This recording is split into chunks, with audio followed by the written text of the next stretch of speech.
There's been a huge jump in reports of sightings about mysterious flying objects, prompting airports to close and sparking state and federal investigations. The Biden administration largely brushed it all off as normal. Still, in recent years, the government has done a 180 on the topic of UFOs. After long denying them, they now admit they're a real thing.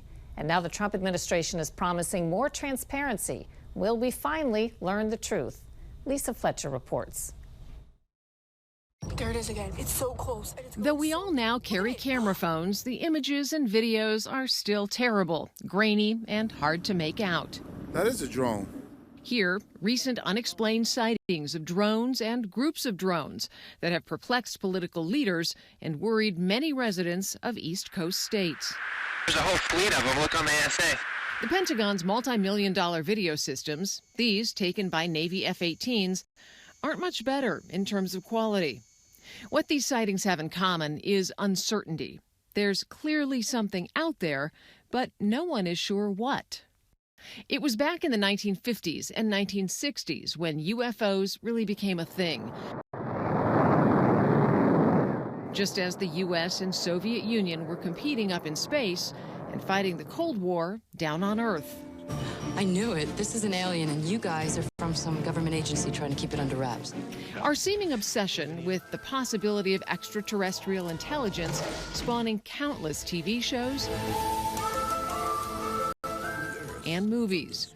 But in recent years, things have become serious with multiple congressional hearings.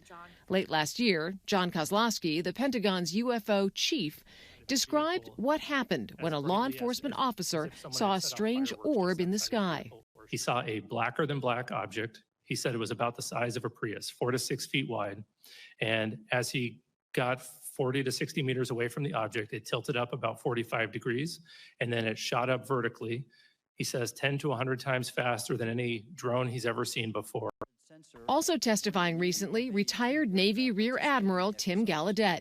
The now declassified video showed an unidentified object exhibiting flight and structural characteristics unlike anything in our arsenal.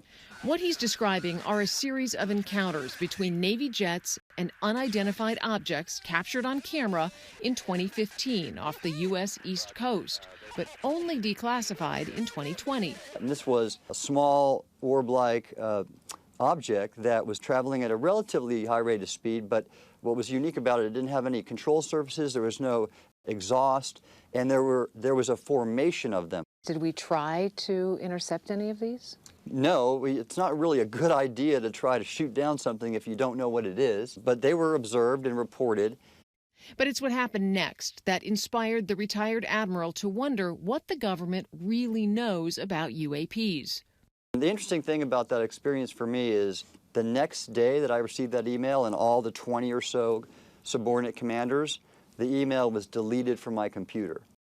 And I knew, because of the fact that I've been read into special access programs, I pretty much concluded, okay, these UAP are being classified into a special access program.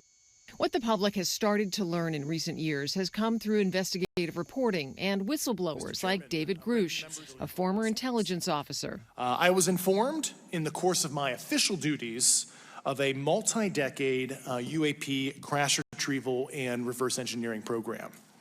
Do you believe David Grush's allegations? 100%. He's the person basically that broke this story that we've had a long-standing UAP crash retrieval program, that we have knowledge, even some of the biological remains of non-human intelligences that operate these objects. Based on everything you know, how long do you think the U.S. government has had evidence of extraterrestrial life?